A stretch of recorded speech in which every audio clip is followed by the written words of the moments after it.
नमस्कार, आदाब। Crime petrol के परिवार सप्ताह में आप सबका स्वागत है। किसी भी इंसान का वजूद उसके परिवार से होता है। माता पिता, भाई बहन, पति पत्नी, बच्चे, नाते रिश्तेदार। परिवारों में ये सब एक दूसरे के सुख दुख से जुड़े होते हैं। परिवार जहां हम अपने आप को सुरक्षित महसूस करते हैं, लेकिन अपनों की शक्ल में कुछ राक्षस भी होते हैं जो रिश्तों की मर्यादा को कलंकित करते हैं।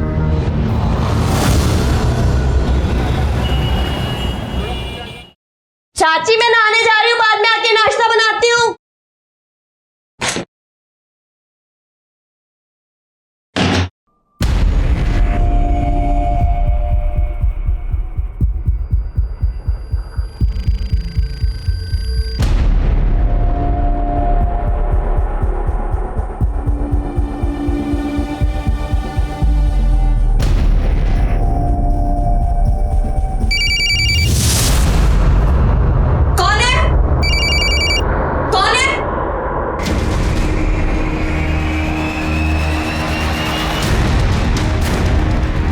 आज हम ऐसे माहौल में जी रहे हैं जहां महिलाओं के शारीरिक शोषण से जुड़े अपराध दिन ब दिन बढ़ते जा रहे हैं। और हैरानी और दुख की बात यह है कि 95% मामलों में अपराधी महिला का परिवार वाला या जान पहचान वाला होता है। और यह अपराध हर वर्ग, हर जाति, हर धर्म और हर उम्र की महिला के साथ हो रहे हैं।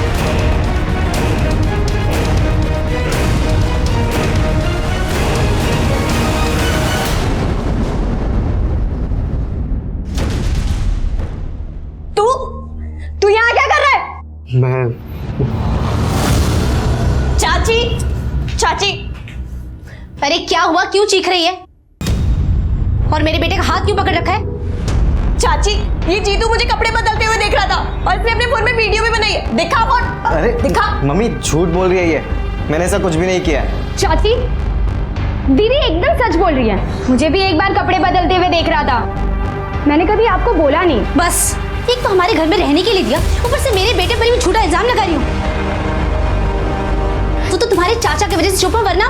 लेकिन चाची अरे क्या हो रहा है? कोई ड्रामा का सीन चल रहा है क्या? वो रजिता ने एक जोक सुनाया, लेकिन हम में से किसी को हंसी नहीं आई। अच्छा, आप इतनी जल्दी कैसे आ गए? आज शूटिंग जल्दी खत्म हो गई। एक काम करो, अच्छी सी चाय बना के लाओ।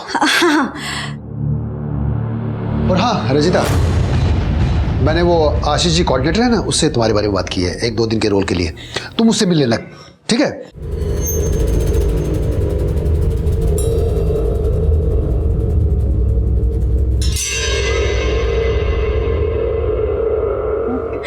दीदी, तुम्हें ना चाचा जी को सब कुछ सच बता देना चाहिए था। रुको, मैं अब भी जाके सब कुछ बता। नहीं सोनम, देख, पापा मम्मी की डेथ के बाद चाचा जी हमें सतारा से मुंबई ले आए। हम 6 महीने से उनके घर पर। अगर उन्हें ये सब कुछ पता चलेगा उन्हें बहुत दुख पहुंचेगा। तो क्या करे दी? चाचा जी को सच नहीं बता सकते और चाची अपनी बेटी की गलती कभी मानेंगी नहीं। और वो जीतू की हरकत ऐसे तो और बढ़ती जाएगी ना दी। एक काम करते हैं दी, हम ये घर छोड़ देते हैं, कहीं और चले जाएंगे दी। जिस घर में रजिता और सोनम 2 अनाथ बहनें शरण लेने आई थी, उसी घर में उनका चचेरा भाई जीतू उन्हें अपनी कुंठाओं का शिकार बनाना चाहता था। वो दोनों बहनें तंग आकर उस घर को छोड़ने पर मजबूर थी। लेकिन क्या ये सिर्फ रजिता और सोनम जैसी अनाथ और बेसहारा लड़कियों के साथ होता है? नहीं, मधु जैसी कुछ शादीशुदा महिलाएं भी हैं जिनके सम्मान के साथ उनका वही पति खिलवाड़ करता है जिसने शादी के 7 फेरे लेते वक्त उनके सम्मान की रक्षा करने की कसम खाई थी।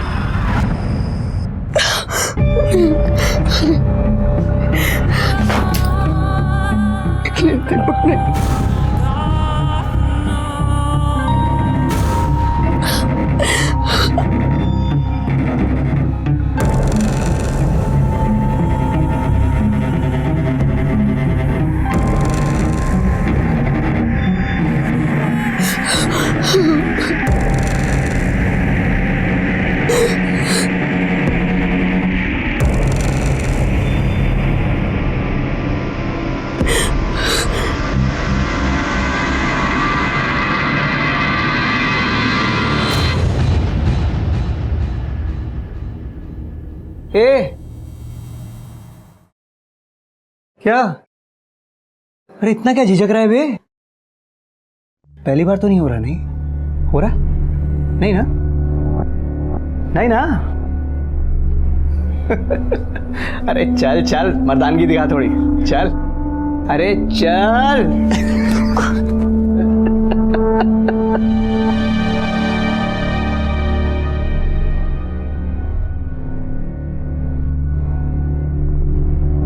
ये किस तरह की मानसिकता थी जो किसी लड़की, किसी औरत के सम्मान के साथ खिलवाड़ कर रही थी, और इस बात का उसे कोई पछतावा भी नहीं था। ये एक प्रकार का मनोरोग था, पागलपन था, जहां सही गलत, नैतिक अनैतिक का बोध खत्म हो चुका था।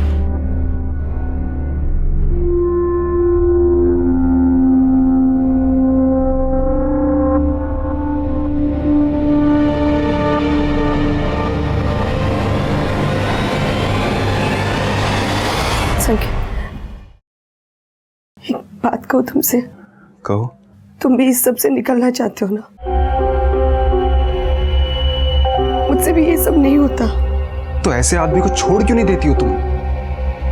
मैं पैसे के लिए कर रहा हूँ ये सब कुछ, तुम क्यों कर रही हो ये? मैं उसे तलाक नहीं दे सकती। मेरी 2 छोटी बहनें हैं। अगर मैंने उसे तलाक दे दिया तो दोनों की शादी में प्रॉब्लम आ जाएगी। लेकिन सकिन, तुम मेरी हेल्प कर सकते हो। क्या? कैसे? मुझे विधवा बना दो, दीपक को मार दो।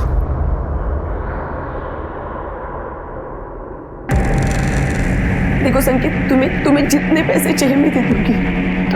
तुम्हें जो चाहिए मैं दे दूंगी।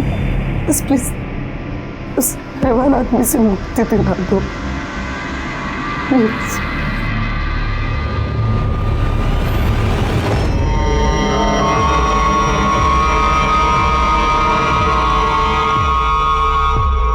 जिस तरह की हैवानियत दीपक अपनी पत्नी के साथ कर रहा था, उससे यह साफ था कि दीपक एक बेहद विकृत मानसिकता वाला इंसान था। तेरा काम खत्म।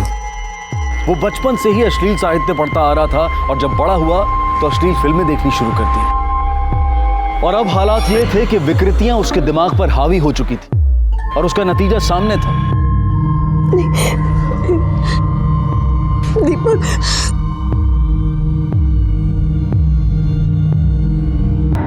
दीपक अपनी पत्नी को किसी और के साथ संबंध बनाने के लिए मजबूर करता था, और उसके बाद ही वो अपनी पत्नी के साथ संबंध बना पाता था।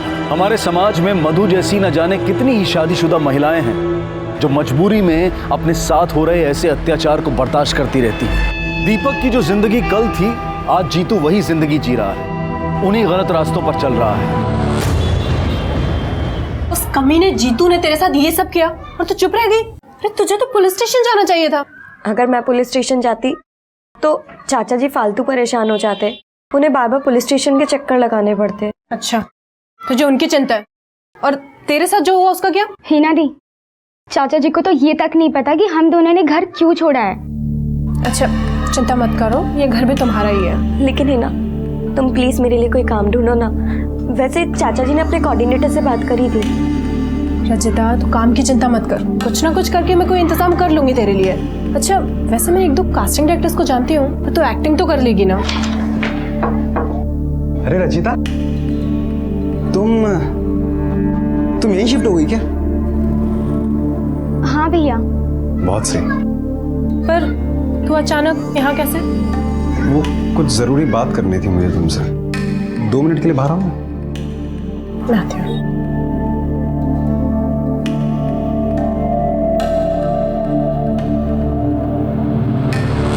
पागल हो गया तू? धीरे बात कर। से किसी को मारना बच्चों का खेल नहीं है। उसके पति के 50 लाख रुपए हमारे हो सकते हैं।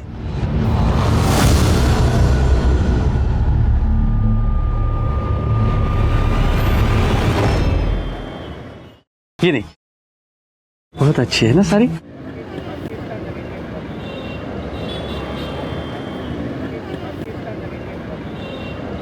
हाँ हाँ, बहुत ही सुंदर दिख रही है साड़ी।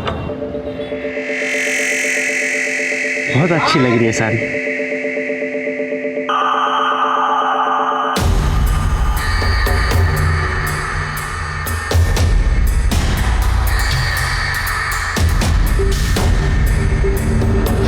निकल जा यहाँ से। सेठ गलती होगी, दोबारा ऐसे नहीं करूंगा। गलती कहता हूँ निकल।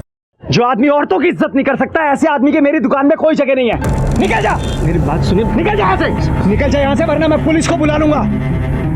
निकल।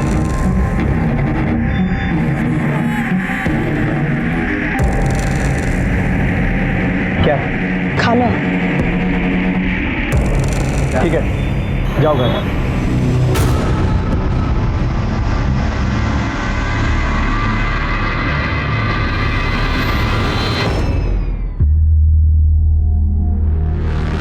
अशोक खाना लगा देना।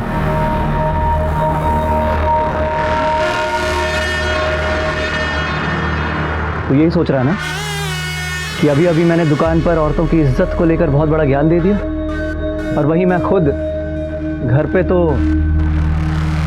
क्यों, ये मेरा धंधा है और वो घर, समझा?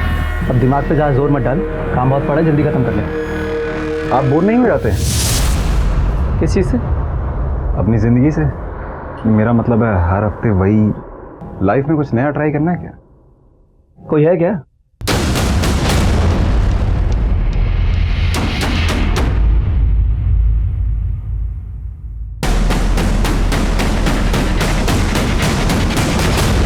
ये हीना है, कैसी लगी? और है? हाँ ये देखो। एक मिनट, नहीं एक मिनट। ये रजिता है, ये उस टाइप की लड़की नहीं है। अरे टाइप मैं बना दूंगा, तू लेके आना। आप समझ नहीं पा रहे हो, मतलब देख क्या है ना, जो दिल को भा जाए उसमें समझ को बीच में नहीं डालते। पैसे कितने चाहिए?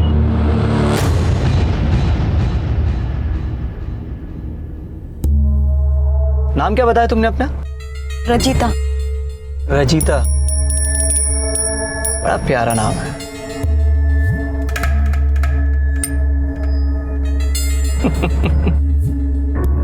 देखिए, संकेत ने मुझे बोला था कि आप नौकरी के लिए मेरा इंटरव्यू लेने वाले।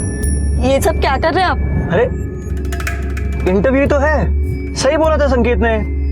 पहले ये तो जान लें कि तुम्हें आता क्या क्या है। देखिए, आप यही साइड में गाड़ी रोकिए। अरे इसी के मजे लो गाड़ी में, ये गाड़ी नहीं रुकने वाली है। आप गाड़ी रोकिए वरना मैं चलती गाड़ी में से उतर जाऊंगी। एक मिनट। लो, रुक गई गाड़ी। लो, छोड़ दिया तुम्हें। मेरी एक बात सुनो, एक बार मेरी बात मान लो बस, है? लाइफ बना दूंगा तुम्हारी।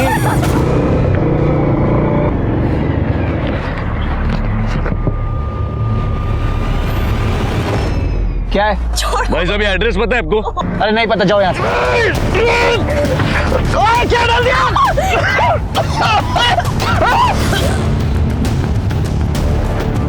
ओए, क्या डाल दिया आग में? कमीना! ओए, किधर जा रही है?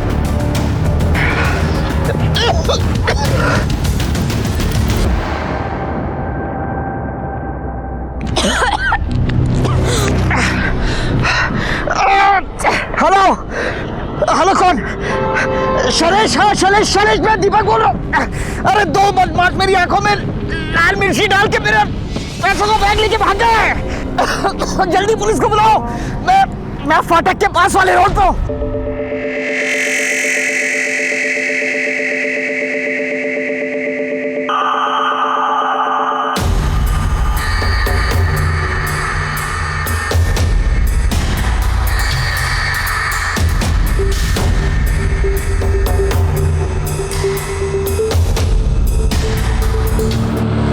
कभी कभी हम सबकी जिंदगी में ऐसा मोड़ आता है जब हमें तय करना होता है कि हमें सही रास्ता चुनना है या फिर गलत। सही रास्ता लंबा और मुश्किल दिखाई देता है और गलत रास्ता छोटा और आसान।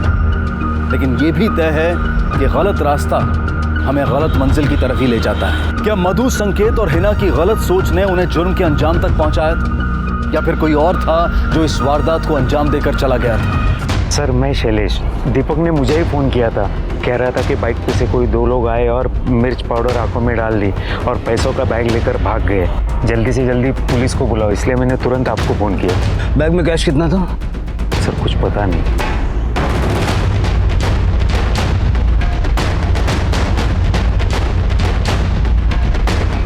कमरे, ऐसा?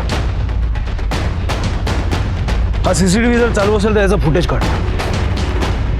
ओके सर ऐसा ही लाल पाउडर गाड़ी के अंदर भी है, मिर्ची पाउडर है. मुझे तो लगता है कि ये किसी शातिर चोर या लुटेरे का काम है. मुझे नहीं लगता है लूटपाट का मामला है, क्योंकि इसका मोबाइल और उसका वॉलेट इसके पास ही है. मुझे लगता है कि ये प्लान मर्डर है और इसको लूटपाट का चोगा पहनाने की कोशिश की है.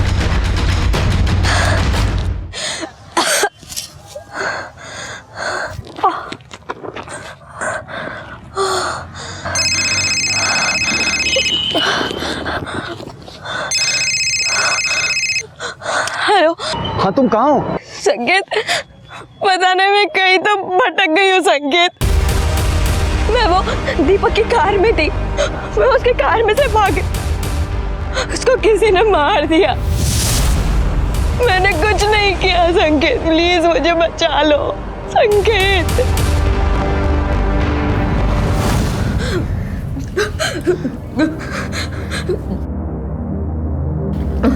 दीदी क्या हुआ? मैंने कुछ नहीं किया, मैंने कुछ नहीं किया, मैंने कुछ भी. हाँ रजिता, मुझे यकीन है तेरे ऊपर, पर तू अगर ऐसे घबराएगी, डरी रहेगी, तो पुलिस तो तुझे गलत मानेगी ना.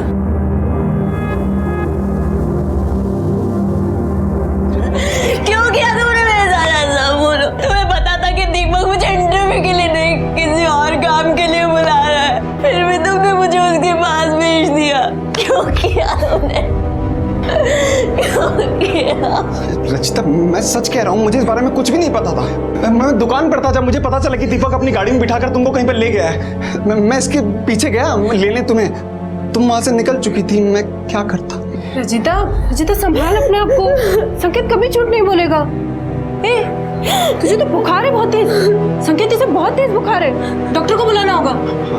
हाँ, मैं फोन करता हूँ डॉक्टर को.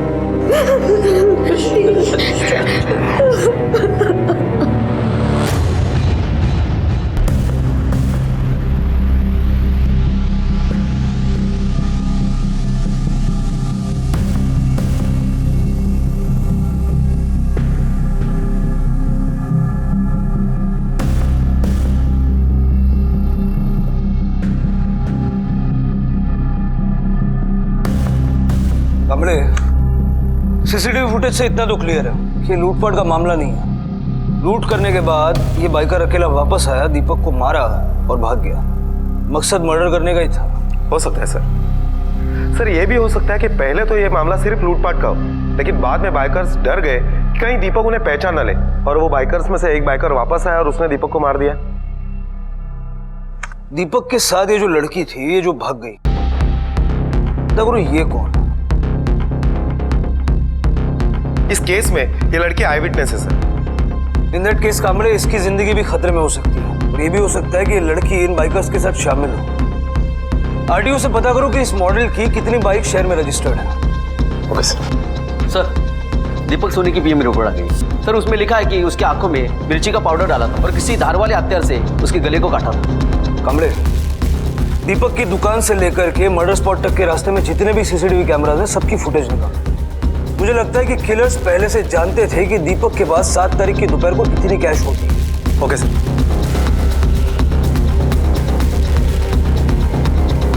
इस लड़की को जानती हैं आप? ये आपके पति के साथ उस दिन गाड़ी में थी जब उनका बैग छीना गया.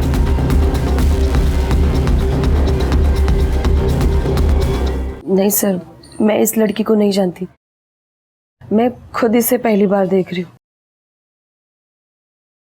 आपके पति के पास पैसों से भरा हुआ बैग था, ये बात कौन कौन जानता था? सर, दीपक दरअसल कपड़े के होलसेल का भी काम करता था, तो आजू बाजू के जो दुकानदार थे वो 7 तारीख को उसको पेमेंट करते थे. ये जो 7 तारीख के पेमेंट वाली बात है, ये दीपक का स्टाफ भी जानता है? जी. दुकान में काम कौन कौन करता? सर, वो एक संकेत अग्रवाल, नील, उसका पूरा नाम तो नहीं पता मुझे. दीपक की इन दिनों किसी से कोई दुश्मनी वगैरह रही हो, या अगर दुकान में किसी पे शक है तो भी बता दीजिए. नहीं, शक तो नहीं है मुझे, पर हाँ सर, कुछ दिन पहले उन्होंने नील को दुकान से मार के भगाया था, क्योंकि वो दुकान पे आने वाली औरतों के साथ बदतमीजी कर रहा था. इस नील का और बाकी के लड़कों का नंबर दे दीजिए, लिखवा दीजिए.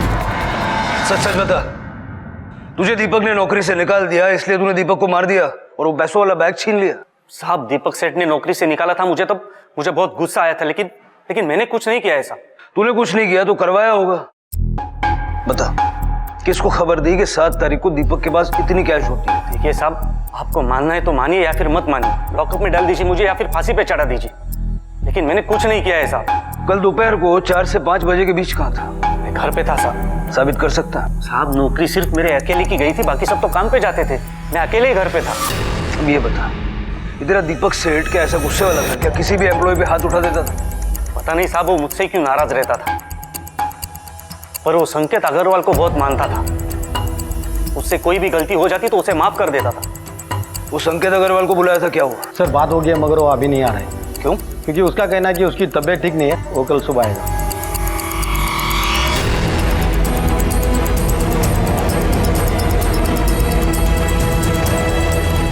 सर, मधु के पड़ोसी और काम वाली बाई के कहने के मुताबिक दीपक हमेशा मधु के साथ मारपीट किया करता था और संकेत अग्रवाल उनके घर पर हमेशा आया करता था। ये संकेत अग्रवाल मधु के घर रेगुलरली जा रहा है, पुलिस स्टेशन बुलाया तो बहाना बना रहा है। और क्या पता चला मधु और संकेत के बारे में? सर, पड़ोसियों के कहने के मुताबिक संकेत जब भी मधु के घर पर आता था तो दीपक हमेशा उसके साथ रहता था। पड़ोसी कितनी भी ताका जाकी कर ले कमरे, 24 घंटे नजर नहीं रख सकते। एक काम करो, इन तीनों के कॉल रिकॉर्ड निकलो, जरा पता करो कि दीपक ने उस दिन किस किस से बात की थी और ये संकेत और मधु आपस में कितनी बात की। मुझे लगता है एक बार हमारे हाथ कोई ठोस प्रूफ लग जाए तो फिर इन पे हाथ डालता है। Okay sir. ये रही बाइक की चाबी और पेपर्स? हाँ, पेपर से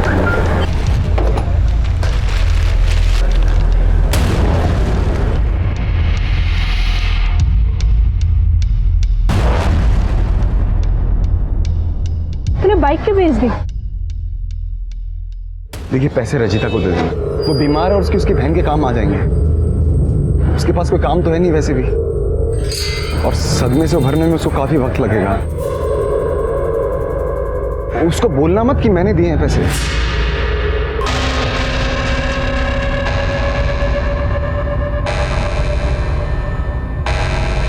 सर, मधु, दीपक और संकेत इन तीनों के कॉल डिटेल्स आ गए।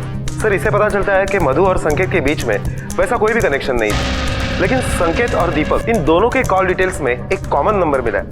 संकेत तो उस नंबर से पहले ही कांटेक्ट में था, लेकिन दीपक हाल फिलहाल में ही उस नंबर के कांटेक्ट में आया था। पता करो ये नंबर किसका है कमरे, क्योंकि इसने दीपक से उस दिन भी बात की है जिस दिन दीपक का मर्डर हुआ। सर, आपने सीसीटीवी फुटेज मंगवाई थी। सर, दीपक की दुकान से लेके दीपक का जहाँ मर्डर हुआ वहाँ तक की सारे रोड के सीसीटीवी फुटेज है।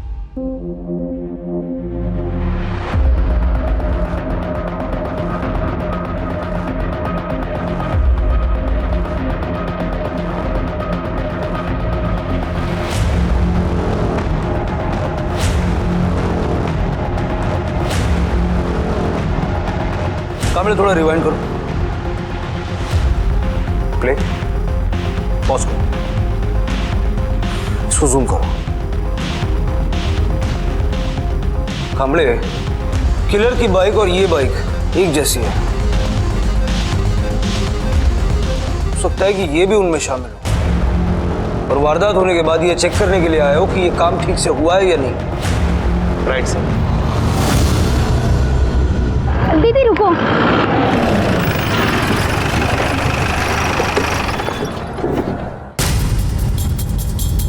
सर वो यहाँ पास में ही गई थी, इसलिए हेलमेट नहीं पहना। ठीक है, लेकिन आइंदा ख्याल रखना। जी। अच्छा, आप लोग इसी सोसाइटी में रहते हैं? हाँ सर। इस सोसाइटी में कोई हिना परमार नाम की लड़की रहती है? सर, मैं ही हिना परमार हूँ। संकेत अग्रवाल, जानती हो उसे? हम उसके घर पे गए थे तो पता चला कि वो तुम्हारे घर पर आया। कहाँ है वो?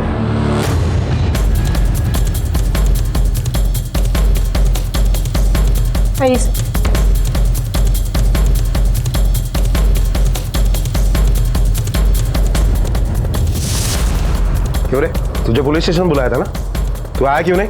हाँ सर, मैं वो मेरी तबीयत खराब हो गई थी। तबीयत किसकी खराब है देख रहा हूँ मैं, तबीयत तो इसकी खराब है, तू तो बिल्कुल ठीक है, फिर तू आया क्यों नहीं? हाँ, मैं आने ही वाला था, लेकिन आया तो नहीं ना, इसलिए हमें खुद आना पड़ा तुझे लेने के लिए। मेरे दिमाग से निकल गया। जिस दिन दीपक का मर्डर हुआ उस दिन तुम ही इसके साथ थी ना? नहीं सर, वो चुप, तुला विचार लगाए, पूछा तुझसे कुछ?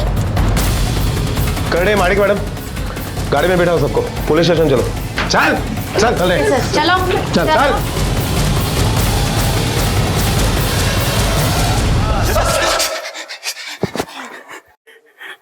ये तेरी प्लानिंग थी ना कि पहले लड़की भेजी?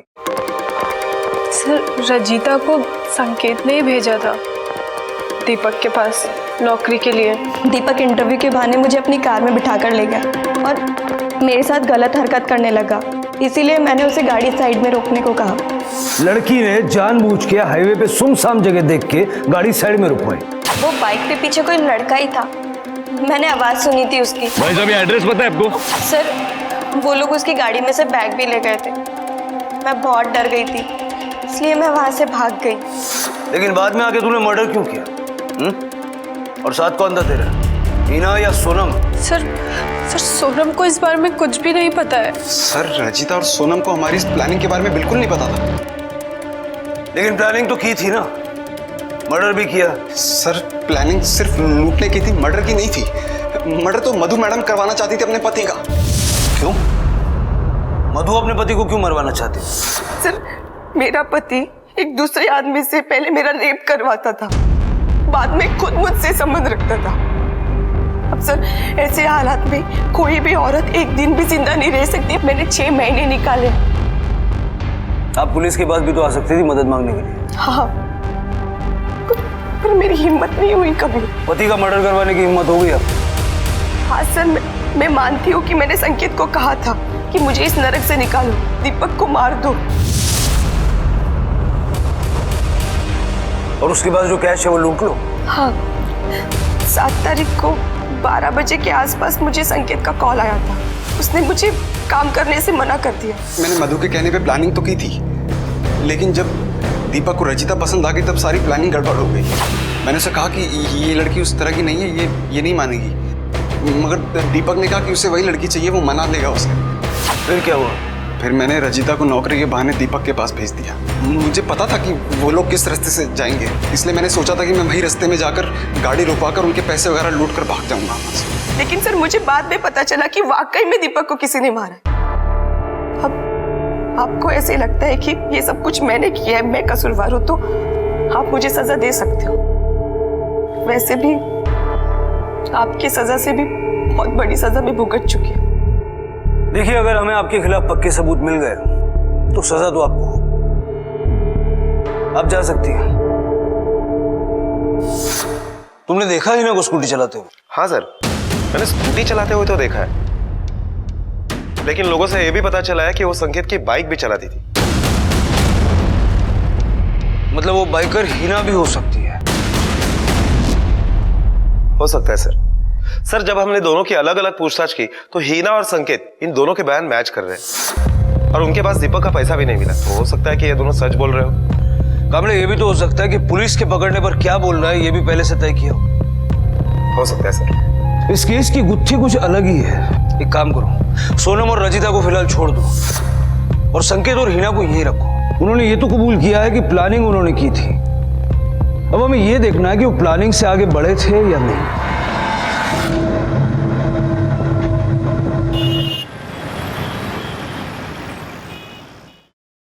कोई सबूत नहीं मिला इसलिए तुम लोगों की बेल हो रही है। फिलहाल यहां से जा सकते हो, लेकिन पुलिस स्टेशन रोज हाजिरी देने आना पड़ेगा। जी सर। इधर करना सर। चलो। सर आरटीओ से इंफॉर्मेशन मिल गई है, हमारे एरिया में उस तरह की टोटल 147 बाइक है। सबके नंबर्स और डिटेल्स भी मिल गए। कमले, ये जितने भी बाइक ओनर्स हैं सबसे बात करो, पता करो इनमें से कौन दीपक के कांटेक्ट में था। संकेत भैया, आपको पुलिस ने छोड़ दिया? हाँ Ajita, Ajita, I am sorry. मैं सच में नहीं जानता था कि दीपक तुम्हारे साथ कुछ इस तरह की बुरी हरकत करने वाला है। सच कह रहा हूं अजीता। रजिता, संकेत इतना भी बुरा आदमी नहीं है, मुझे माफ कर दो।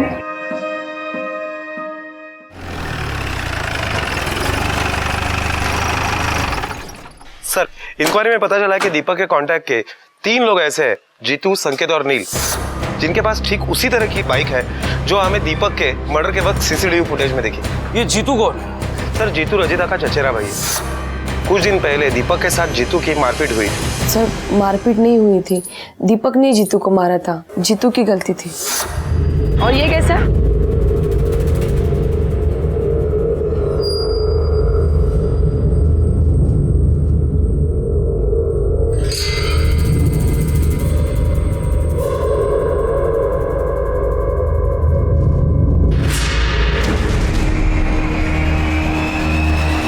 क्या चल रहा है ये?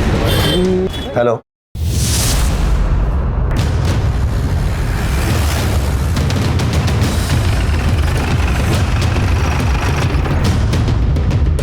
बस हुआ।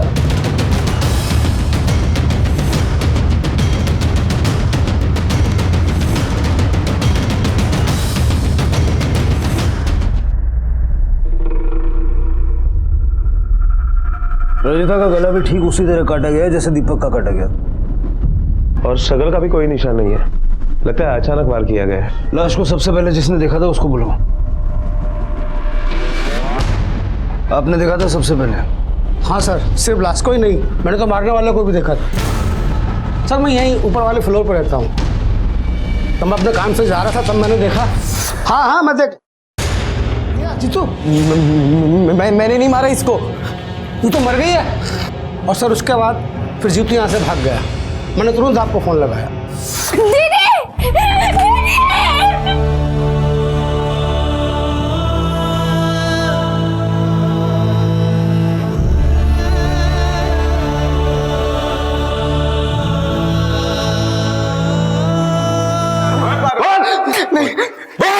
सोनम ने हमें सब कुछ बता दिया है। वो अपने घर में रजिता के साथ गलत हरकतें करने की कोशिश करता था और तेरा दीपक के साथ भी प्रॉब्लम था।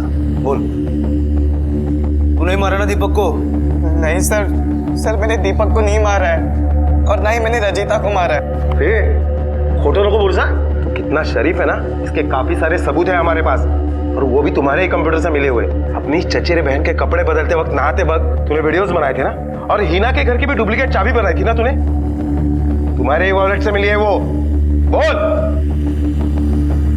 नहीं बोलेगा? नहीं बोल सर, बता दो सर, मैं मानता हूँ कि मैंने रंजीता की वीडियो बनाई थी, और सर मुझे पता था कि दोपहर के टाइम पे रंजीता अपने घर पे अकेली रहती है, इसलिए मैंने डुप्लीकेट चाबी बनाई थी अपना अधूरा काम पूरा करने। तो तू उसे मारने के लिए वहां गया था? नहीं सर, मैं उसे मारने नहीं गया था सर, मैं बस उसके साथ थोड़े मजे करने गया था, लेकिन मैंने उसे मारा नहीं सर, मैं सच बोल रहा हूँ सर, मैंने उसे नहीं मारा। देख बेटा, जो तूने पुलिस को बताया ना, तू बोल दे जीतू ने ऐसा कुछ नहीं किया है। प्लीज जीतू को छोड़ देगी। सोनम झूठ नहीं बोलेगी, जीतू को सजा मिलनी चाहिए। और अगर आप लोगों ने अपने बेटे को पहले रोका होता ना, तो आज ये दिन ना आपको देखना पड़ता ना हम लोगों को।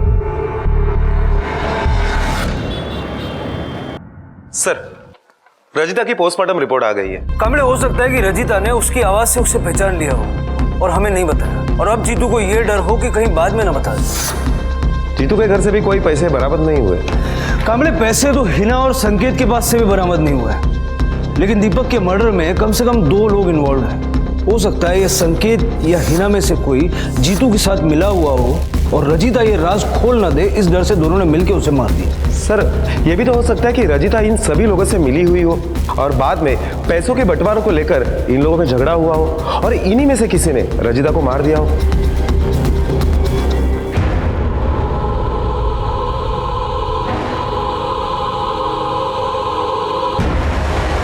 Rickshaw, rickshaw.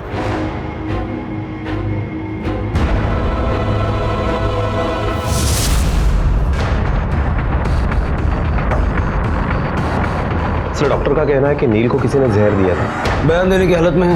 नहीं सर, नील को यहाँ लाया तो गया, लेकिन उसके बाद उसकी मौत हो गई। वो ऑटो वाला कहा है जो उसे यहाँ लाया था, पूछो उससे कि नील कहाँ पड़ा मिला था। साहब, इधर से आया था वो और आके गिर गया उधर सामने वो। डॉक्टर का कहना था कि नील को जो जहर दिया गया उसका असर होने में अप्रोक्सीमेटली 10 मिनट लगता है और नील यहाँ आके बेहोश हुआ। इसका मतलब कि उसको जहर इसी एरिया में कहीं दिया गया होगा। साहब ये उस लड़के का फोन है जो उस दिन बेहोश होकर गिर पड़ा था। सर नील की आखिरी बात मधु सोनी से हुई है। मधु सोनी?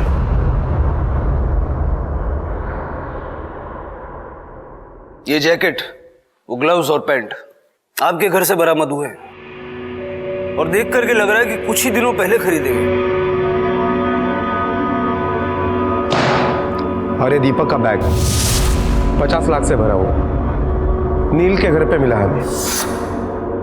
मतलब तुम दोनों ने ही दीपक का मर्डर किया ना और पैसे लूटे। अब आप सीधी तरह से सच बताना पसंद करेंगे या फिर कोई और तरीका अपनाएं?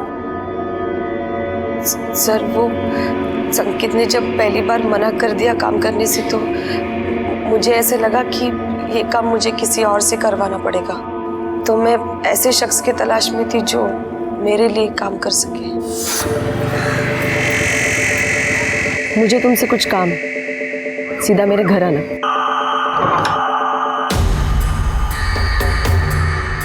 किस काम की बात करने के लिए बुलाए मुझे आप?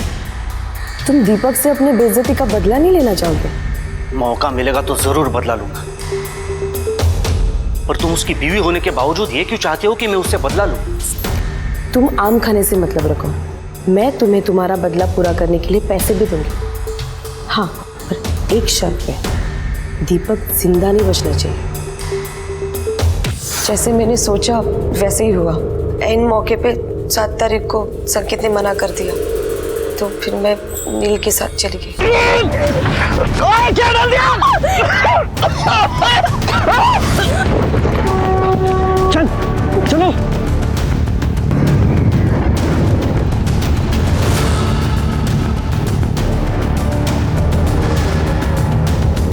मारा क्यों नहीं उसे? मुझसे ये नहीं होगा, मैं किसी का मर्डर नहीं कर सकता। जाके उसे मार के आओ, नहीं तो मैं पुलिस को सब बता दूंगी कि तूने पैसे लूटे, समझा? मैं ये खून वगैरह नहीं कर सकता हूँ।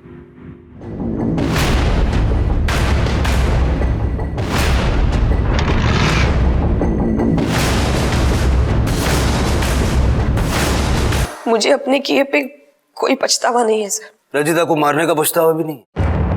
रजिता को क्यों मारा? क्योंकि तुम्हें डर था कि शायद रजिता ने कहीं तुम्हारी आवाज न सुन ली हो, कहीं तुम्हें देख न लिया हो। नहीं सर, मैंने रजिता को नहीं मारा। हाँ, मैंने नील को जहर जरूर दिया था, क्योंकि वो हर रोज मेरे घर आता था, मेरे साथ जबरदस्ती करता था। वो कहता था कि अगर मैंने उसके साथ ये सब कुछ नहीं किया तो वो सब कुछ पुलिस को बता देगा। दीपक के मरने के बाद नील भी मेरे साथ वही करता था जो इतने महीनों से दीपक मेरे साथ करते आ रहा। इसलिए मैंने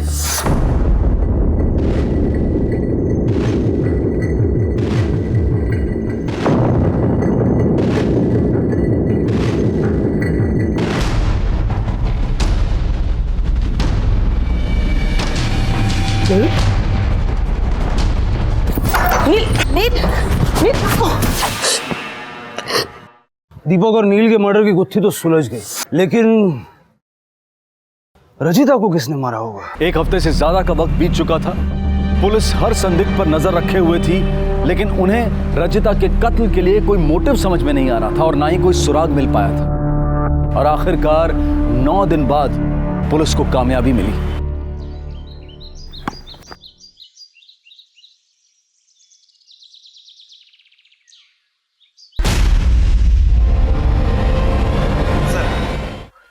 म्युनिसिपैलिटी स्कूल के पास जो प्लेग्राउंड है वहां पर ये चाकू मिला है। और ये चाकू नोटबुक के इस पेपर में लिपटा हुआ था।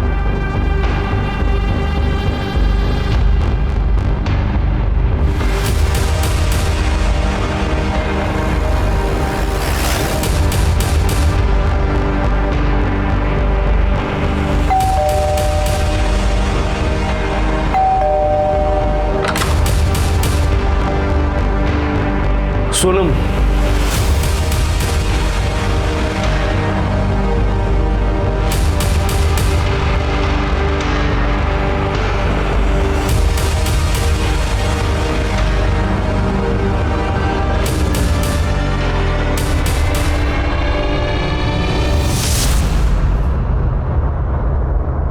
तो अपनी दीदी से बहुत प्यार करती थी ना, क्यों मारा उससे? प्यार के ही लिए सर। मैं संकेत को बहुत पसंद करती थी और वो दीदी को करता था। जब दीदी बीमार थी संकेत दीदी का बहुत ध्यान रखता था। रजिता, मैं चाहता हूं कि तुम्हारी और सोनम की सारी जिम्मेदारी मैं संभालूं।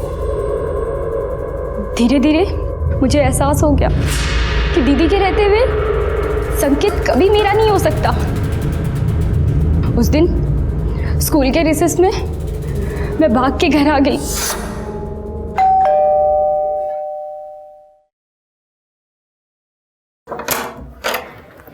अरे तू आज स्कूल से जल्दी आ गई? चल तू चेंज कर ले, मैं तेरे लिए कुछ बनाती हूँ।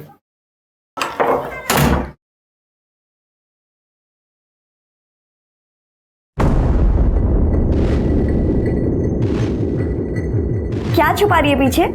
हाँ, कुछ लाई है मेरे लिए? दिखा ना।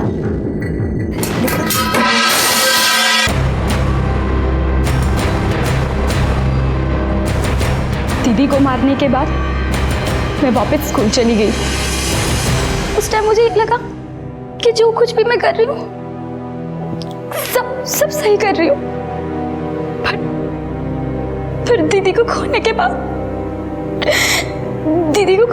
मुझे ये एहसास हुआ मुझसे बहुत बड़ी गलती हो गई।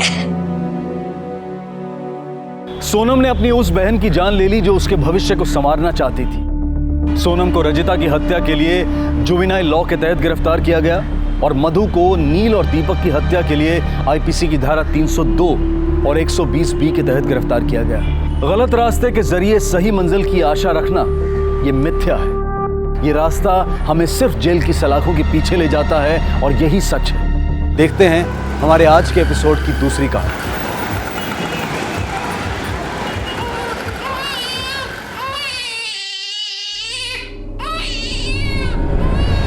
कविता काकी,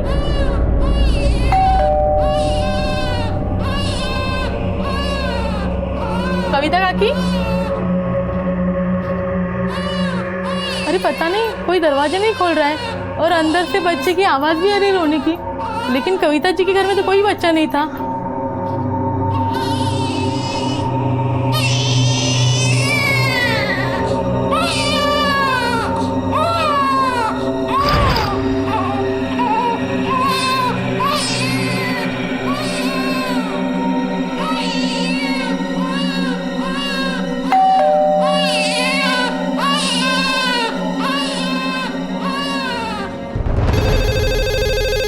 कंट्रोल रूम, हाँ बोलिए।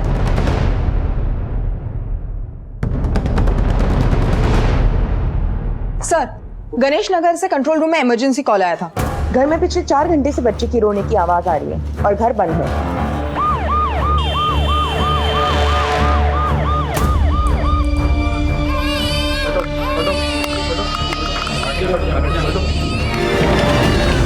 एक सेकंड, हरी आप लोग।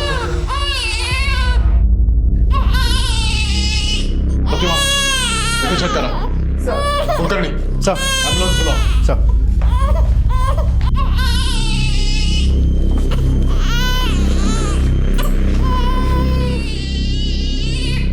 ये कविता अपने बच्चों की जान कैसे ले सकती है?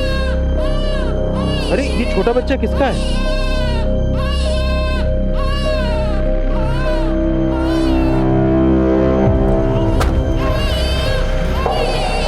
बॉडीज को पोस्टमार्टम के लिए भेज दो सर। तुम उनके साथ जाओ। जी सर।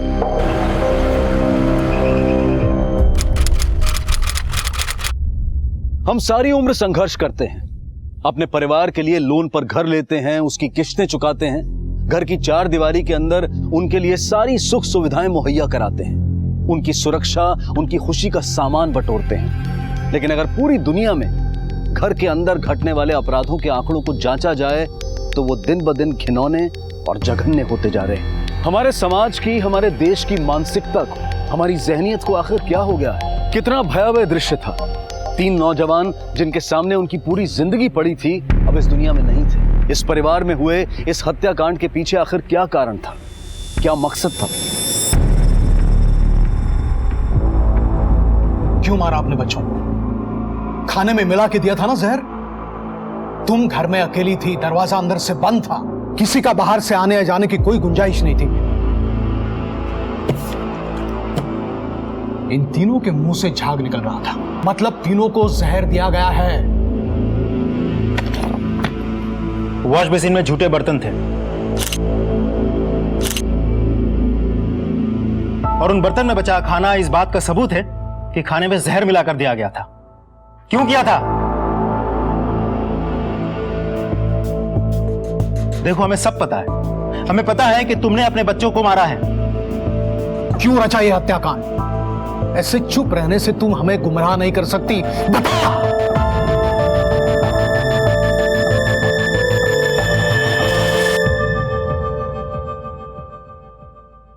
मैं सिर्फ अपने परिवार का भला चाहती थी, अपने बच्चों के लिए उज्जवल भविष्य चाहती थी।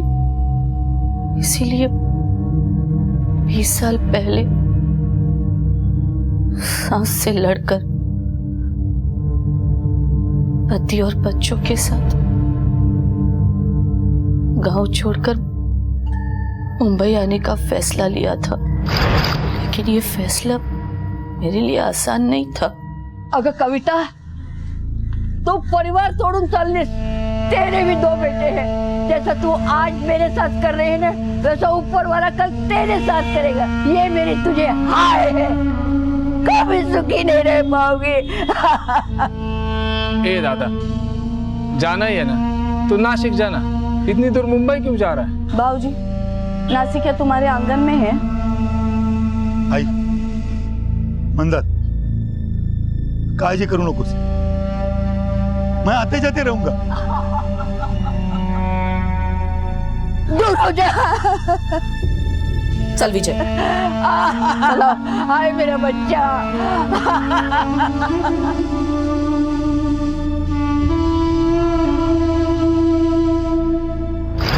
बंद करो ये बकवास। तुम्हारे इन बच्चों की मौत से 20 साल पहले क्या हुआ था, इसका क्या संबंध है? तुम्हारे कहने का मतलब ये तो नहीं है कि गांव से तुम्हारी सास और देवर यहां पे आए और तुम्हारे बच्चों को जहर देकर चले गए? तुम्हारे गोद में जो बच्चा है, यह किसका है?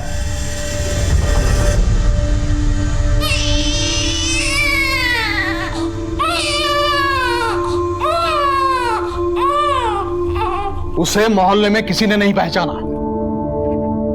बता, ये बच्चा किसका है? चोरी का है? नाजायज है? क्या इस बच्चे के लिए तुमने अपने बच्चों को मारा? सर, एक इंपॉर्टेंट बात पता चली है।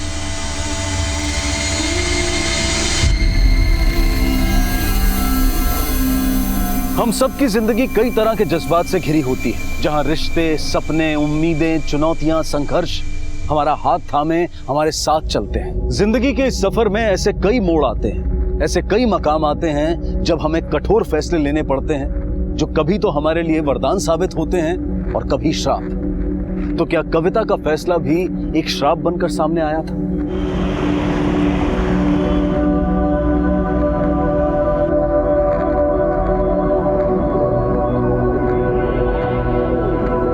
हमने इसके फैमिली से कांटेक्ट किया है। उसका बड़ा भाई संतोष आया है, बाहर रुका है सर।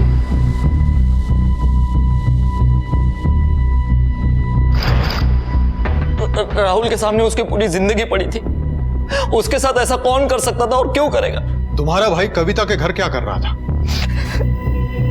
एंगेजमेंट हुई थी, मंगेतर था उसका, इसलिए आते जाते रहता था। तुम्हें क्या लगता है तीनों को किसने मारा होगा? क्या पता साहब, मैं खुद सोच में पड़ा हूं। ऐसा कौन कर सकता है उसके साथ? नहीं, तुम सोच में पड़े हो, लेकिन हमें पूरा यकीन है कि ये सब कविता ने किया है। उसी ने सबको जहर देके मारा है। नहीं साहब, ये नामुमकिन है। कविता काकी को मैं बचपन से जानता हूँ। वो कभी किसी को दुख नहीं दे सकती थी, खास करके अपने बच्चों को। बहुत प्यार करती थी अपने बच्चों को।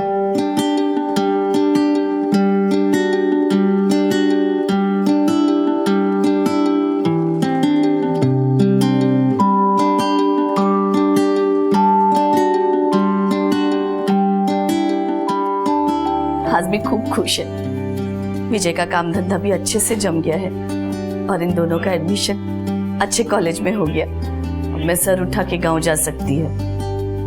जो सपने लेके शहर आई थी सब पूरे हो गए। अरे आई, जिसके पास तुम्हारे जैसी आई हो वो कभी पीछे रह सकते हैं क्या? कविता काकी अपने बच्चों के लिए जान भी दे सकती थी। सर मुझे माँ नहीं है, लेकिन कविता काकी ने कभी भी माँ की कमी महसूस नहीं होने दी मुझे। माँ कभी अपने बच्चों की जान नहीं ले सकती क्या? सर कुछ तो गलती हुई है सर। और विजय, कविता काकी का बड़ा बेटा वो कहाँ है? सर मोहल्ले वालों ने तो पहले ही कह दिया था कि तीनों बच्चे कविता के ही थे, जिनमें से एक विजय था। अरे त्याने अंदाज बांधला असेल, लेकिन असली सवाल यह है कि विजय कहाँ है। कहीं ऐसा तो नहीं कि विजय का भी हाथ है इस हत्याकांड के पीछे? या फिर कविता ने विजय को मार दिया, या फिर विजय ने इन सबको मारा और गायब हो गया, जिसके लिए मां सदमे में है। सदमे में है या ढोंग कर रही है देखना पड़ेगा। चला चल।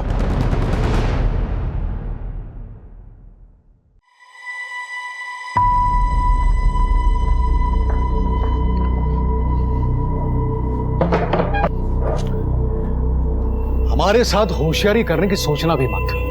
तुम जानती थी कि इन 3 डेड बॉडीज में तुम्हारा बड़ा बेटा विजय नहीं था, लेकिन जानबूझकर तुमने हमसे ये बात छुपाई क्यों? कहाँ है विजय? क्या वो भी तुम्हारे साथ इस जुर्म में शामिल है? तो उसे भी तुमने मार दिया? ये पोस्टमार्टम की रिपोर्ट है। इसके मुताबिक तीनों बॉडीज में जहर मिला है। राशन के दुकानदार ने हमें बताया कि तुमने उसकी दुकान से जहर खरीदा था। हाँ साहब, कविता काकी कल आई थी यहाँ पे जहर लेने के लिए। इतने यकीन के साथ कैसे कह सकते हो तुम? साहब कविता काकी पूरे हफ्ते भर का राशन एक साथ में भरती है, लेकिन कल सिर्फ वो जहर ही लेकर गई थी। और ये विजय कहाँ है ये?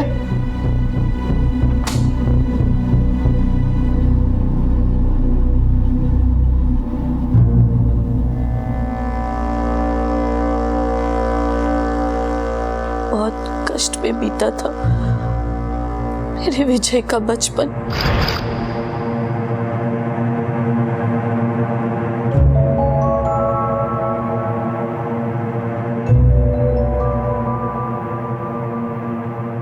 चलो बच्चों लिखो है सब।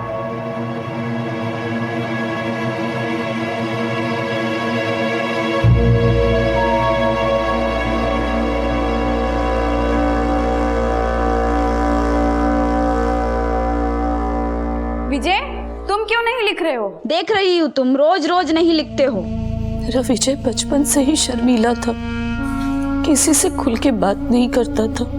अपनी खुशी अपना दुख किसी को नहीं बताता था, अंदर ही अंदर घुटता रहता।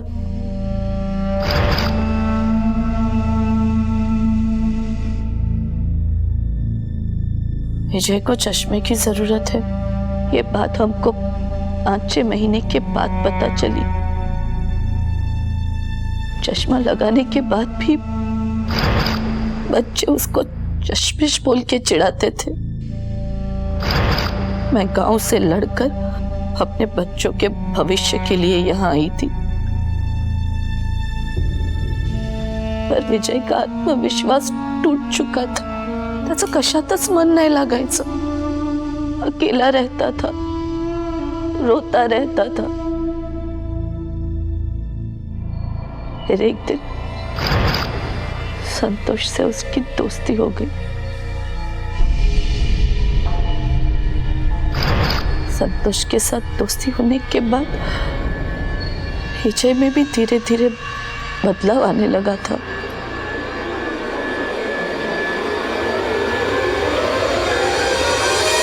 कुलकर्णी, ये औरत या तो ड्रामा कर रही है या सचमुच शौक में है। इधर उधर की बातें करके हमारा टाइम वेस्ट कर रही है ये। सर ये औरत हमें मौका वारदात पर मिली। घर में किसी और के घुसने के कोई निशान भी नहीं थे। इसी औरत ने जहर खरीदा और वही जहर हमें खाने में मिला हुआ था। मुझे तो लगता है इसी औरत ने सब कुछ किया होगा। हाँ, सारे सबूत इसी तरफ इशारा कर रहे हैं, लेकिन हमें पूरा यकीन होना चाहिए। इसके मोटिव के बारे में अभी तक हमें कुछ पता नहीं चला है। हमारे पास ये सबूत भी तो नहीं है कि इसी ने ही खाने में जहर मिलाया हो। और उसका बड़ा बेटा विजय, उसके बारे में कुछ पता नहीं चला है। विजय, कविता काकी का बड़ा बेटा वो कहाँ है? बहुत कष्ट में बीता था मेरे विजय का बचपन। और वो छोटा बच्चा जो कविता की गोद में था, वो भी एक पहेली बना हुआ है। सर, उस बच्चे का क्या करें? एनजीओ से संपर्क करो और उनकी निगरानी में रखो। सर। कुलकर्णी, एक काम करो, विजय का मोबाइल नंबर सर्विलेंस पे डालो, पिछले 24 घंटे की पूरी इंफॉर्मेशन निकालो, उसका लास्ट लोकेशन ट्रेस करो। हो सकता है ये विजय इस अपराध में भागीदार हो या फिर वो खुद इस जघन्य अपराध का शिकार हो। सब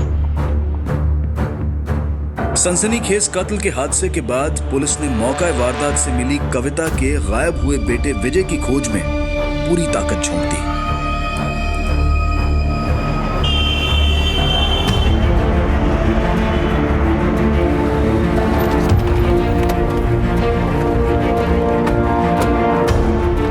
विजय के मोबाइल की लास्ट लोकेशन इसी एरिया में ट्रेस हुई। उसका मोबाइल सुबह 11 बजे से लेकर शाम के 7 बजे तक इसी एरिया में एक्टिव था। ये रही विजय की फोटो और उसकी बाइक की डिटेल्स। हर किसी से पूछो, किसी ना किसी ने तो उसे यहाँ आसपास आते हुए देखा होगा। क्विक। जी सर। बाबा तुम्हें संतोष, विजय कहाँ है? हमें यह भी पता चला है कि विजय तुम्हारा जिगरी दोस्त है। हाँ सर, विजय और मेरी दोस्ती 7वीं क्लास से शुरू हुई थी। स्कूल भी साथ में पढ़े, कॉलेज में भी साथ में गए।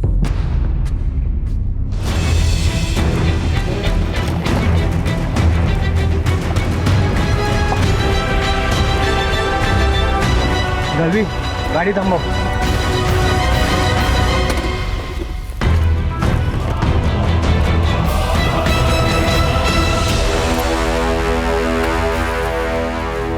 जैसे तुमने बताया और मोहल्ले वालों ने बताया, कविता अपने बच्चों से बहुत प्यार करती थी, वही उसका सब कुछ थे, तो उन्हें कैसे मार सकती है? लेकिन उस घर में तुम्हारे भाई राहुल की भी तो लाश मिली थी। तुम्हें क्या लगता है इन सब के पीछे विजय का हाथ हो सकता है? कहीं ऐसा तो नहीं कि ये किया धरा विजय का हो और कविता पर्दा डाल रही हो अपने बच्चे की करनी पे? तुम दोनों का क्या कहना है? लेकिन सर, विजय अपने सगे भाई और बहन को क्यों मारेगा?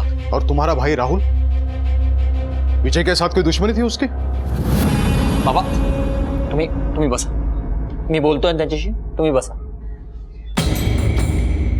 हमको नहीं पता साहब। ये देखो, अगर आप लोग कुछ जानते हैं तो वक्त रहते ही बताना आपके लिए बेहतर होगा। आप कुछ जानते हैं, सच का पता हम लगा के ही रहेंगे।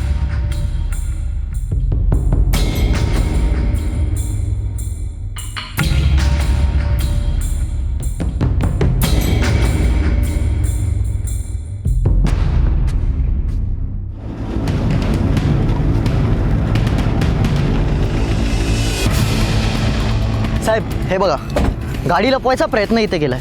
गाड़ी पे या गाड़ी के आसपास कहीं झाग के निशान नहीं है। इसका मतलब दूसरे लोगों की तरह विजय को जहर नहीं दिया गया था। तिथे हा मोबाइल भेटलाय। कहीं ये फोन विजय का तो नहीं? विजय ऐसे यहाँ बाइक छुपा के कहाँ जा सकता है, वो भी ऐसे समय में? अगर विजय का फोन यहाँ है तो आसपास कुछ ना कुछ तो जरूर हुआ होगा। चेतन, इस हाईवे के दोनों तरफ टोल नाका है ना? हो साहब। अगर टोल नाका है तो हमें सीसीटीवी फुटेज जरूर मिलेगी। 5 नवंबर सुबह 11 बजे से लेकर शाम के 7 बजे तक पूरी फुटेज निकालो। इस फोन को ऑन करने की कोशिश करो। अगर ये फोन विजय का है तो हमारे लिए बहुत काम की चीज साबित हो सकती है। इस फोन के कॉल डिटेल्स निकलवाओ और पता करो गायब होने से पहले वो किस किस से बात कर रहा था। हो साहब। पुलिस के हाथ इस बात के कई सबूत लग चुके थे कि कविता ने ही अपने दोनों बच्चों और अपनी बेटी के मंगेतर को मारा था, और विजय की गुमशुदगी में भी उन्हें कविता का ही हाथ नजर आ रहा था। एक सुराग जो अब तक पुलिस के हाथ नहीं लगा था, वो था कविता का अपने हंसते खेलते परिवार को मौत की भट्टी में झोंक देने का कारण। विजय की बाइक उस जगह कैसे पहुंची, उसका सुराग लगाते लगाते पुलिस ने हाईवे के टोल नाके के सीसीटीवी फुटेजेस को खंगालना शुरू किया।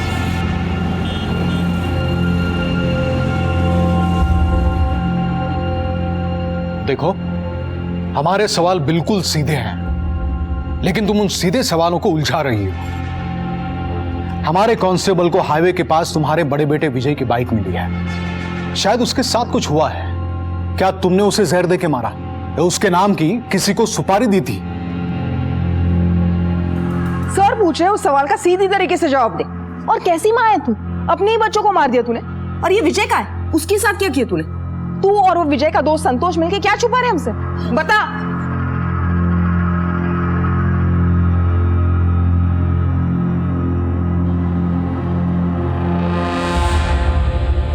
संतोष,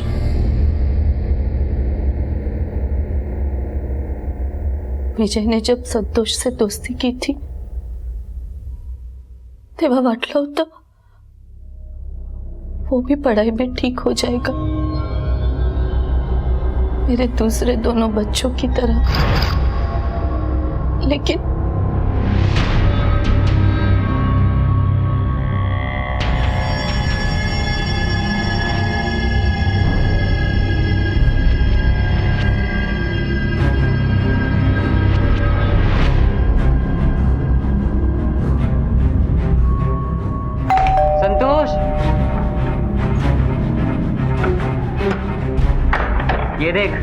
अरे वाह, चल आज फिल्म देखने चलते हैं। विजय खुद तो पढ़ने में पीछे था ही, उसने संतोष को भी पढ़ाई से अलग कर दिया था। दोघांना कॉलेजमधून काढून टाकलं होतं। कॉलेज में दारू बेचते वक्त पकड़ा था दोनों को, लेकिन इसमें विजय की कोई गलती नहीं थी। वो तो जिंदगी में आगे बढ़ने के लिए हाथ पांव मार रहा था,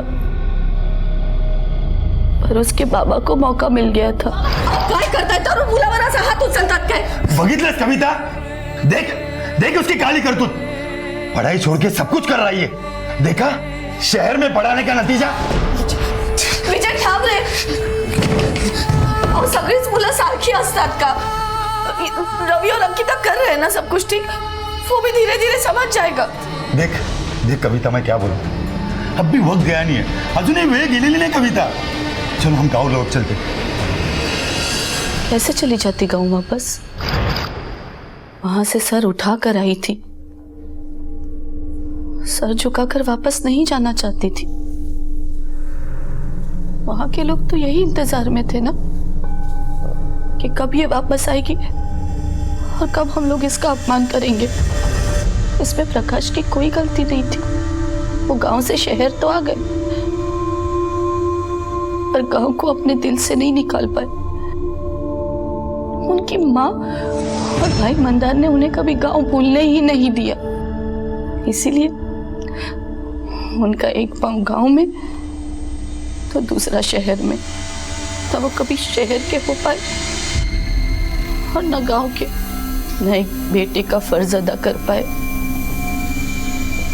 और न ही पिता का।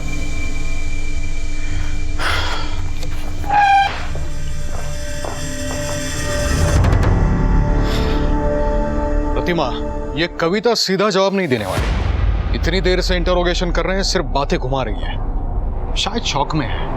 सर ये कोई शौक वॉक में नहीं है, देर शानी है। अगर आप कहें तो अपने तरीके से उगलवाओ सब। सर एनजीओ से फोन आया था। जी।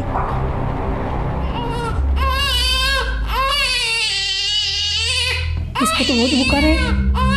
खूप केला तुझ्या वयाचा मान, आता बोल चल काय आहे? हा विजय कुठे आहे सांग? काय विजय, क्या किया उसके साथ तूने? बता। जहर दे के मारा ना तूने सबको? देख बोल वरना तेरी चमड़ी उधेड़ के रख दूंगी। बता, बोलतेस का? बोलणारस का? 5 नवंबर सकाळी 9 ते संध्याकाळी 7 विजय की फोन की लास्ट लोकेशन उसी जगह थी जहां उसकी बाइक मिली थी, और विजय अभी तक मिसिंग है। प्राइम सस्पेक्ट कविता। 3 बजे राहुल अपने घर से निकलकर कविता के घर गया अपनी मंगेतर अंकिता से मिलने के लिए। किराना ओनर के बयान के मुताबिक 5 बजे कविता उसकी दुकान में गई थी। हाँ साहब, कविता काकी कल आई थी यहाँ पे जहर लेने के लिए। रात को 10 बजे पड़ोसियों ने एक छोटे बच्चे की रोने की आवाज सुनी।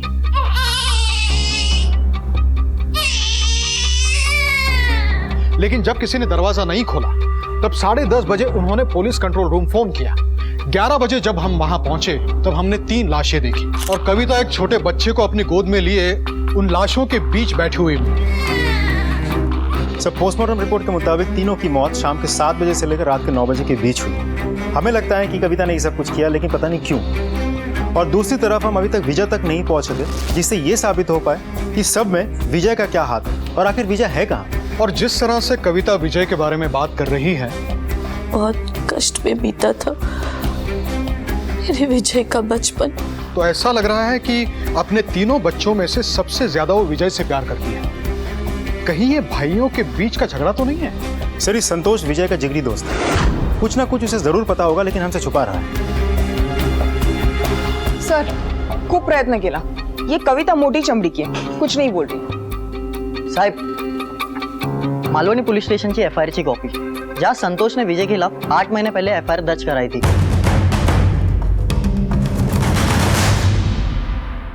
दावे तो बड़े बड़े करता था अपनी दोस्ती के।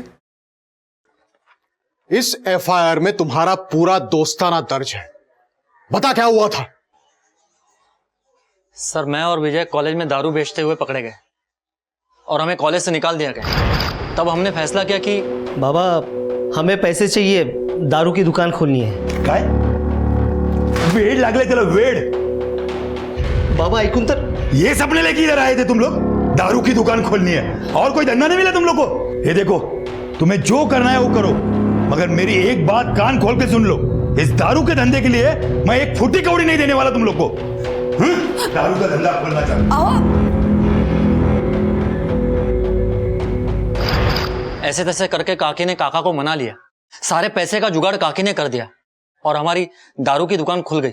1 साल तक सब ठीक चला, लेकिन उसके बाद विजय के मन में खोट पैदा होगी। उसने नई बाइक खरीदी, मुझे बोला बाबा ने खरीद के दी है। नया मोबाइल खरीदा, बोला कि बाबा ने खरीद के दिया। मुझे समझ में आ गया था सब, ये हिसाब में कुछ तो गड़बड़ी कर रहा है। चल, क्या कर रहा है? चल बाहर निकल। क्या कर रहा है तू? बाहर निकल, चल इधर से, चल निकल बाहर। क्या कर रहा है? क्या कर रहा है मतलब? साले मैंने इस दुकान के लिए मेहनत की है। हाँ मानता हूँ ना तेरी मेहनत है, लेकिन पैसे मेरे लगे हैं। आज तक तेरे को बराबर दे रहा था, लेकिन आज के बाद तेरे को 10% मिलेगा। करने तो निकल इधर से, चल। धोखेबाज। हमारे अलग होने के बाद विजय ने जो पैसे चुराए थे, काकी ने उसके 2 हिस्से किए, मुझे मेरा हिस्सा दे दिया। विजय, दोस्ती की कदर करना सीख। इसी की दोस्ती के सहारे खड़ा रहा था ना, और आज इसी को गिरा रहा है। अच्छे दोस्त किस्मत वालों को मिलते हैं, लक्ष्य ठेव। काकी छोड़। 1 मिनट संतोष।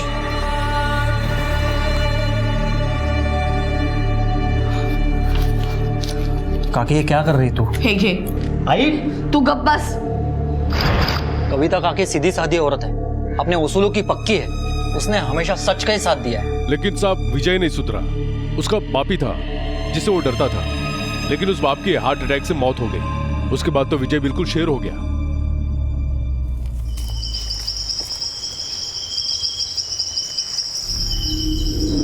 लेकिन राहुल ने रोक दिया। वो नहीं चाहता था कि विजय जेल जाए, क्योंकि वो अंकिता का बड़ा भाई था ना, इसलिए।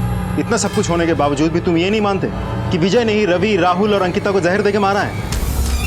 नहीं, क्योंकि 20 दिन पहले। विजय, अब काय को बुलाया मेरे को इधर? संतोष, मुझे माफ कर दे। मैं दोस्ती के रिश्ते को लालच के तराजू में तोल रहा था। पहले कम से कम एक कंधा तो था जिस पर मैं सिर रखकर रो सकता था। रब, संतोष, तुझे बताता हूँ, जब मैं बचपन में शहर आया ना, तो मैं अकेला नहीं रहना चाहता था। रब, अब मैं अकेला रह गया हूँ। विजय को मैं बचपन से जानता हूँ, वो सच कह रहा था साहब। वो पूरा बदल चुका था। उस दिन के बाद उसने कभी किसी से कोई झगड़ा नहीं किया। मेरे घर पे आया, बाबा और राहुल से माफी मांगी। मैं पूरे यकीन के साथ कह सकता हूँ सर, इन हत्याओं के पीछे विजय का दूर दूर तक कोई संबंध नहीं है। विजय का अचानक हृदय परिवर्तन हुआ, इसका क्या कारण हो सकता है? ये तो मैं नहीं जानता, लेकिन विजय पर पूरा विश्वास था मेरा। अरे मूर्ख है तू, मूर्ख। विजय ने सबको मारा है और अपने ऊपर आए हुए शक को हटाने के लिए वो मगरमच्छ के आंसू बहाते गया। और वो कविता, वो भी कुछ कम नहीं है। वो बच्ची के हर काली करतूत पर पर्दा डालती रही अब तक, और अब नहीं डालेगी क्या? वो अपने बच्चे के हर गुनाह को छुपाती आई है।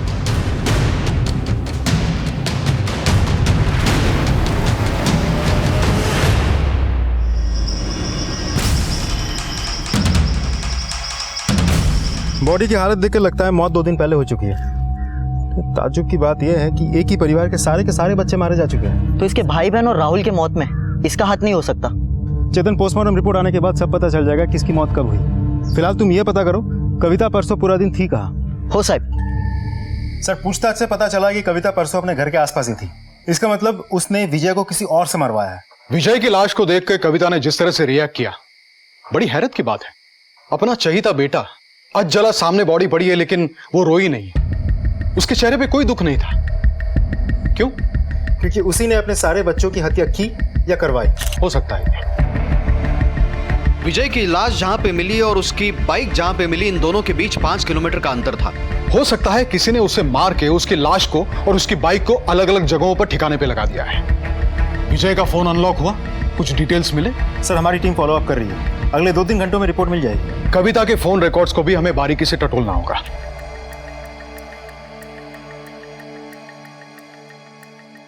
आई, मुझे माफ कर दे आई।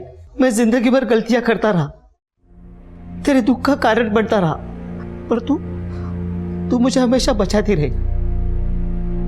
मेरी टेंशन की वजह से बाबा भी जल्दी चल बसे। आई देखना कितनी उम्र निकल गई। आई मैं सुधरना चाहता हूँ, आई मैं सुधरना चाहता हूँ। प्रायश्चित करने की कोई उम्र नहीं होती। जब जागो तब सवेरा।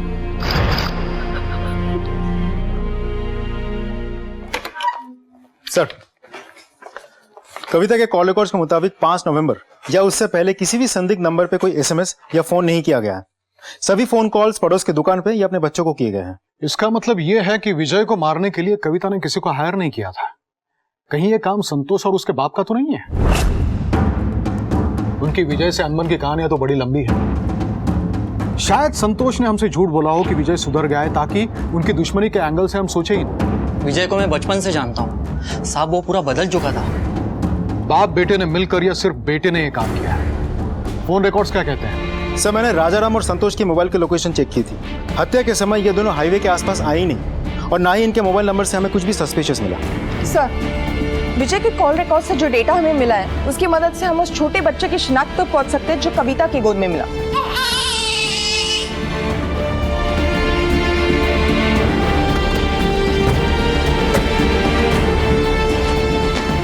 चांदी कहाँ है? चांदी साहब अंदर है। बुलाओ उसे। ये रहे तुम्हारे और विजय के बीच भेजे गए सारे मैसेजेस और ये कॉल डिटेल्स। रिश्ता क्या था तुम दोनों का? साहब, यहाँ कोई भी लड़की उसे घास नहीं डालती थी। उसने यहाँ आना जाना शुरू कर दिया और धीरे धीरे हम दोनों में प्यार हो गया, और साहब उसका बच्चा मेरे पेट में ठहर गया।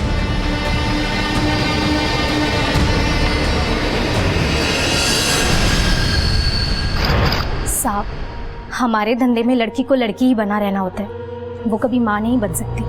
लेकिन विजय ने मुझसे वादा किया था कि मैं इस बच्चे को जन्म दूँ, उसके बाद वो मुझे और बच्चे को लेके यहाँ से कहीं दूर चला जाएगा।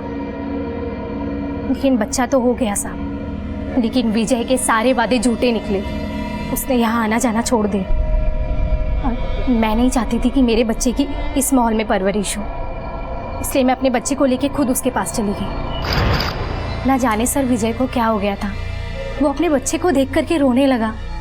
विजय को देखकर ऐसा लग रहा था कि जैसे उसे अपने काम में पहली बार सफलता मिली हो। उसने मुझसे वादा किया था कि वो बच्चे की देखभाल करेगा, और 4 नवंबर को वो यहाँ आया भी था। हमारी मैडम को पैसे दिए और बच्चे को लेकर चला गया। मुझे भी चलने के लिए कहा था, लेकिन मैंने मना कर दिया सर। फिर विजय के साथ कब बात हुई तुम्हारी? सब उसके बाद मैंने उसे कई बार फ़ोन लगाने की कोशिश करी, लेकिन उसका फ़ोन नहीं लगा, और अब तो पता चला है कि वो मर चुका है। पर मेरा बच्चा कहाँ है साहब?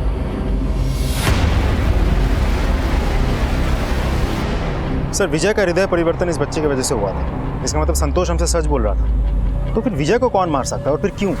और ये बात भी तो अभी तक साफ नहीं हो पाई है कि कविता अपने जिम्मेदार और सुधरे हुए बच्चों को क्यों मारेगी। हम तो ये मान के चल रहे हैं कि रवि, अंकिता और राहुल अच्छे बच्चे थे। शायद हम उनके बारे में गलत सोच रहे हैं। तो ये भी हो सकता है कि उन हत्याओं के पीछे विजय और कविता का हाथ ही ना हो। ये भी हो सकता है कि इन तीनों में से किसी एक का किया धरा हो।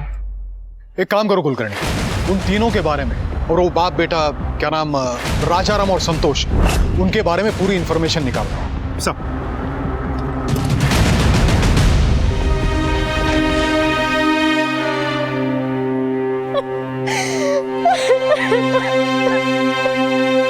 मैडम, रवि, राहुल और अंकिता ये बहुत अच्छे थे। इन तीनों में कोई खराबी नहीं थी। नहीं साहब, उस दिन कविता काकी तो घर पे थी, बाहर आते जाते समय मुझे नहीं दिखी। साहब, संतोष और राजाराम को मैं बरसों से जानता हूँ, बहुत ही सीधे साधे लोग थे साहब, लेकिन ये विजय 1 नंबर का कमीना था साहब। बोलो तुला मार्ग क्या चला रहे? हाँ दे दो ना कर्जा। हाँ मेहरबानी किया है क्या? दान दिया है क्या? धंधा जमने दे देता हूँ, बार बार घर आने की जरूरत नहीं, समझे ना? साहब, विजय का तो मत पूछो, 1 नंबर का बेकार आदमी था साहब, जो अपने माँ बाप का नहीं सकता, दूसरा का क्या होगा?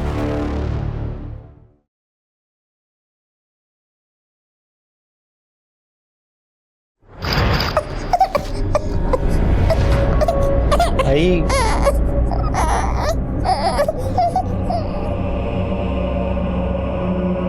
किसका बच्चा है? कुठून आणलंस याला? आई हे माझं बाळ आहे, मेरा बेटा है ये। क्यों, कैसे, क्यों, हे नको विचारूस, बस बस इसे स्वीकार कर ले। ये तेरे विजय का अंश है।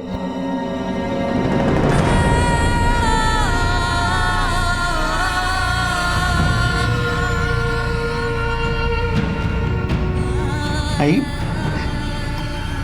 मला माहित होता आई तू इसे नहीं ठुकराएगी। ठुकराने का कोई कारण नहीं है। आज इसकी वजह से तेरे अंदर इतना बड़ा बदलाव आ गया है, जो काम मैं इतने सालों में नहीं कर सकी वो इसने पैदा होते ही कर दिया।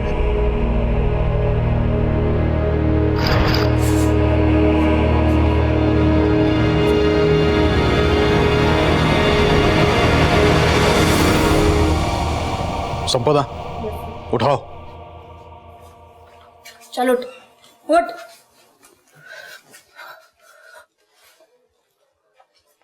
तुम्हारे पोते को उसकी मां से मिलवा दिया है। एक वो मां है जो अपने कठिन समय में भी अपने बच्चे के भविष्य को लेकर गहरी चिंता में है, और एक तुम हो जिसने विजय, रवि, अंकिता और राहुल को मौत के घाट उतार दिया। उनके भविष्य को निगल गई तुम। एक जंग जीतनी थी मुझे, लेकिन कब मेरे सपने मेरे हाथों से रेत की तरह फिसल गए, पता ही नहीं चला। देखो कुछ नहीं है मेरे हाथों में, खाली है मेरे हाथ, कुछ नहीं है, कुछ नहीं है, सब खत्म हो गया, सब खत्म हो गया।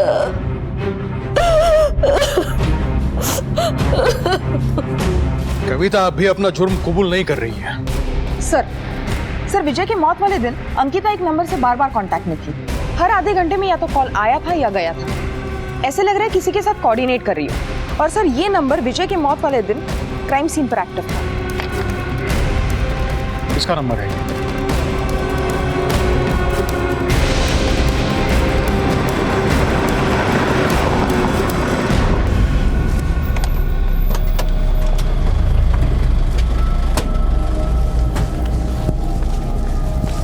मंदार। हाँ, काय काम होतं? मुंबई पुलिस, ले चलो इसे। चल सब मैंने किया क्या है सब? ले आओ इसे। अरे आई। अरे काय झालं? अरे का पकडलं त्याला? अरे कोणी थांबवा ना। चलो तेरी गाड़ी से जो हमें खून के निशान मिले वो किसका है?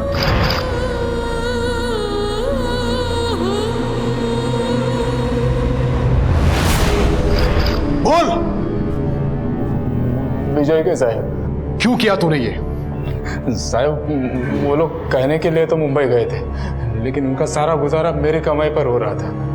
पहले उस मेरे भाई ने मुझे गुलाम बना कर रखा, फिर विजय ने, और ये सब करनी मेरी कविता भाभी की थी। लेकिन जैसी करनी वैसी भरनी साहब। एक दिन रवि, राहुल और अंकिता मेरे घर आए। काका, विजय भैया के रहते मेरी शादी नहीं हो सकती, और ना ही मेरे आगे की पढ़ाई के लिए मुझे कुछ मिल सकता है। विजय भैया ऐसे ही पैसा उड़ाता रहा तो कुछ नहीं बचेगा। इससे पहले कि हमारे हाथ में भीख का कटोरा आ जाए, हमें विजय भैया को खत्म करना पड़ेगा। काका, अब बस यही एक रास्ता बाकी है, और सबका भला इसी में है। मुझ पर शक न हो इसलिए मैं मुंबई चला आया सर। विजय पर नजर रखी, जैसे ही मौका मिला उसे मार दिया साहब।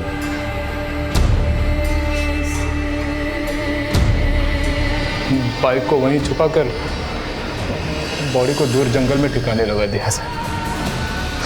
माफ कर दो साहब। विजय के सुधरने के बाद मैंने पहली बार गांव जाने का मन बनाया।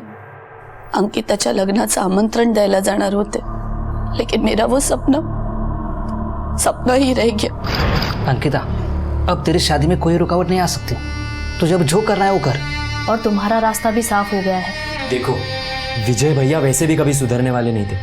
हमने जो किया है वो ठीक ही किया है। बस विजय भैया की लाश पुलिस को नहीं मिल जानी चाहिए। पर ये बच्चे का क्या करें? इसे आई संभाल लेगी। अपने बेटे की आखिरी निशानी समझकर। मुझे मेरे कानों पर भरोसा नहीं हो रहा था। मेरी सारी मेहनत का ये अंजाम था। मैं उन्हें अच्छा भविष्य देना चाहती थी जिससे वो अपना और दूसरों का भला कर सके। मैं नहीं जानती थी कि उनके अंदर इतनी नफरत घर कर गई है। मैं ठहराऊला कि मैं उन्हें खत्म कर दूंगी।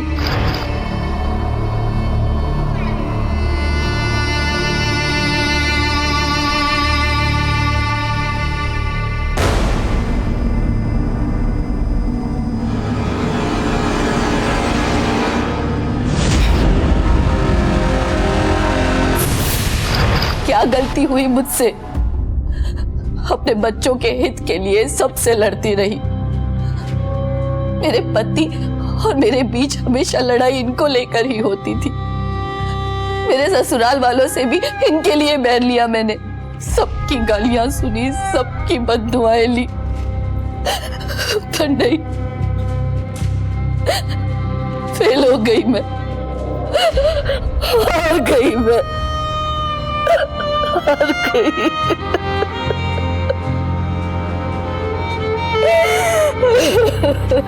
अपने बच्चों को बेहतर युवा बनाने के लिए हमें उन्हें एक बेहतरीन इंसान बनाना होगा, ताकि उनका ये जीवन हमारे परिवार, समाज और देश के लिए एक वरदान बन सके, ना कि श्राप। इसी विचार के साथ अब मैं अनूप सोनी आपसे विदा लेता हूं। फिर मुलाकात होगी अगले एपिसोड में एक और चौंका देने वाले केस के साथ। तब तक अपना और अपने परिवार का ख्याल रखें और देखते रहें क्राइम पेट्रोल डायल 100। सबक एक को सीख हम सबको। जय हिंद। इस तरह के और भी एपिसोड देखने के लिए हमारे चैनल को सब्सक्राइब करें और बेल आइकन दबाना ना भूलें।